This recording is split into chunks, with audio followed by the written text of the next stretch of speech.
I got beans, greens, potatoes, tomatoes, lamb, ram, raw, beans, greens, potatoes, tomatoes, chicken, turkeys.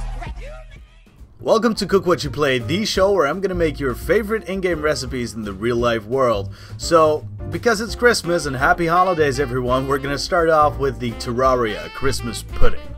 Now, you want to get a heat-resistant bowl and grease it right on in there. I'm using sunflower oil, just a small dollop of it. Make sure you don't miss a single spot, because if you miss a single spot, it's going to be a world of hurt when your pudding is going to stick to the bowl. You do not want that. I repeat, you do not want that. Once you're done with that, you're going to get a lemon. Look at this beautiful, juicy lemon.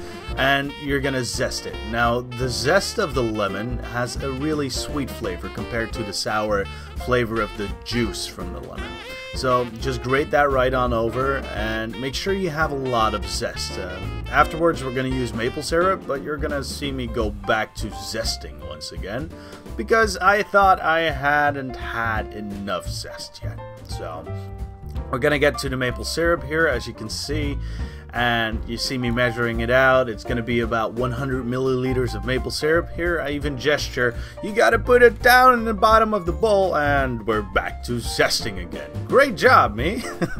So now that we're finally done zesting, we're gonna get on to the maple syrup. Now, as I said, it's 100 milliliters of maple syrup, and you want to put it in the bottom of the bowl. Now, why in the bottom of the bowl? Because it's great to have it on top of the pudding. The lemon zest likes to go to the sides once you start pouring it in, so make sure you pour it over the zest, because you do not want to have concentrated packets of lemon zest. I mean, lemon zest is nice, but not when it's truly concentrated. So make sure not to do that. Now we put that bowl away, and we're going to get another bowl. Now this bowl is going to be for our mashing of plums and cranberries. So I got 100 grams of dried plums here and 100 grams of dried cranberries, as you can see right here. Now we're going to combine that with a beautiful cognac. You can choose any kind of cognac you want, as long as it's cognac. Now we get 70 milliliters, as you can see me measuring out here, and we're gonna mash it together. Now when you mash it together, it's gonna infuse its flavor into the fruit, and the fruit's gonna infuse their flavor together. And we're gonna need to let that stand for at least, I'd say, about a minute or 10. So as I'm trying to find a spot where to put down my stuff, I'm finally got my masher, and I start mashing.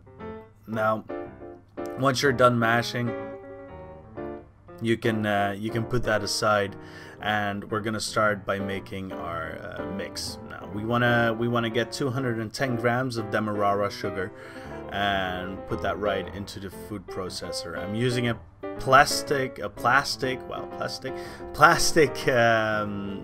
mixer, and I'm gonna get 210 grams of butter. You could use dairy butter. I'm using margarine just to have it a little less fat. Now look at my pro cutting skills, because I wanted the camera to see it. It's something you shouldn't do in your own kitchen. I'm just doing this for you so you can enjoy the view. Once you get that in, you're gonna start off your food processor just a little fast, real quick on one, and then you start pulsing. Because why do you pulse? Because then it covers the butter really nicely until you get a nice clump. Now, as you can see here, I start pulsing, and you just keep doing that until you have a nice clump, and you can go on like that. Now once you're done, you're gonna get your eggs, and you're gonna put them in one by one, and once they're in, you're gonna beat them up. I mean, get a baseball and just beat them up. So we're gonna have about 4 eggs. They need to be large range eggs as well, because you want the creaminess of the yolk, and that's gonna give a nice texture to the pudding as well. So as I'm putting in the last 2 eggs here, I'll just let you enjoy the mixing view.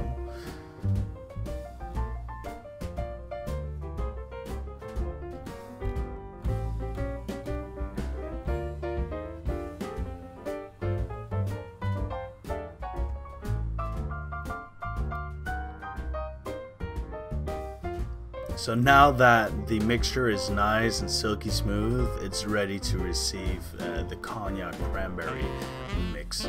So just get that and put it right on in.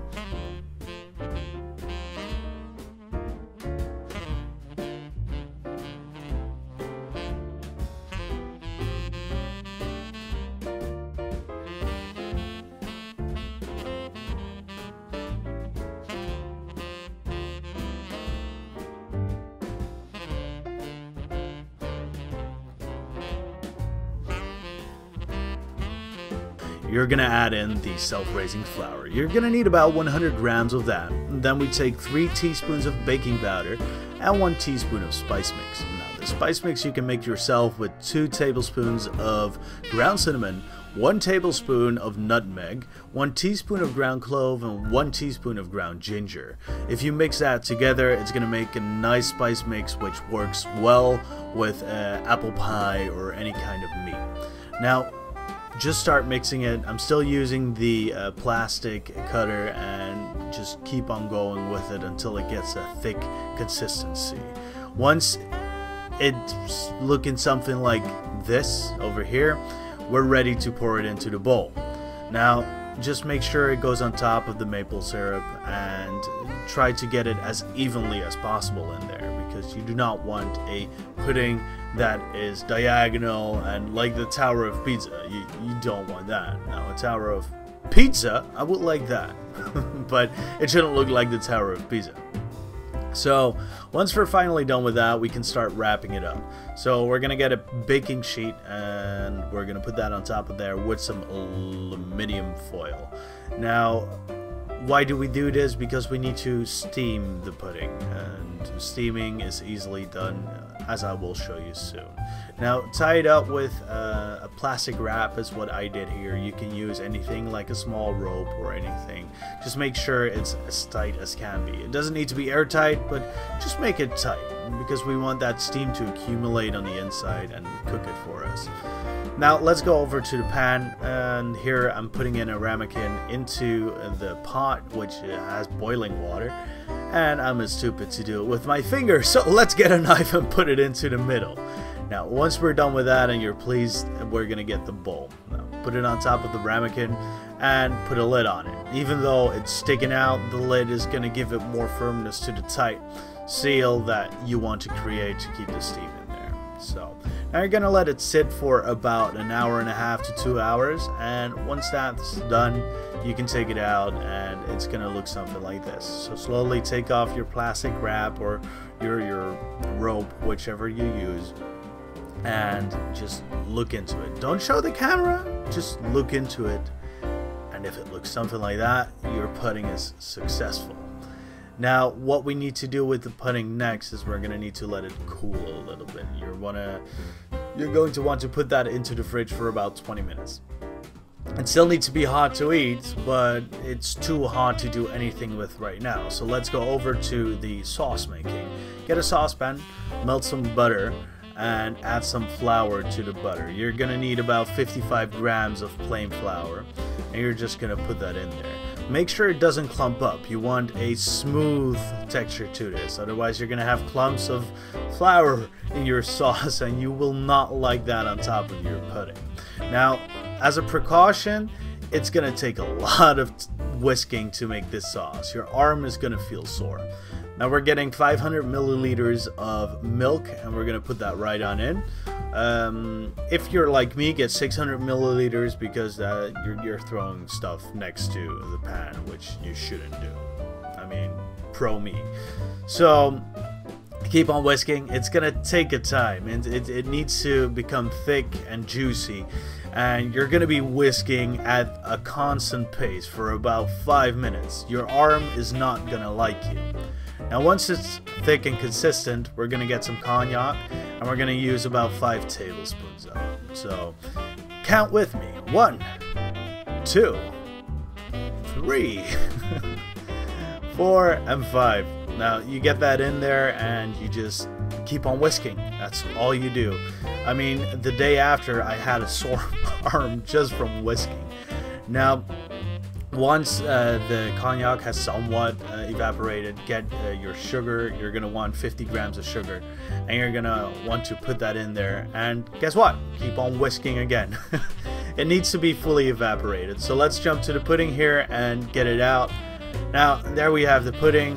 It looks nice. It looks how it's supposed to be. And now we're going to heat the cognac, as you can see. Now once you've heated the cognac, you can flambe your pudding. Just pour it on over and let it become hot, and look at that fire. I'm man making fire. Now let's get the sauce and pour it right on over, and make sure you have a good nice amount of this sauce. It's gonna harden out eventually, which, you know, is gonna make a nice look, as you see here, and it's gonna really taste nice. Now let's finish with a twig of holly, and that is the Terraria Christmas pudding. I hope you enjoyed it. We'll be here next week, and see you then.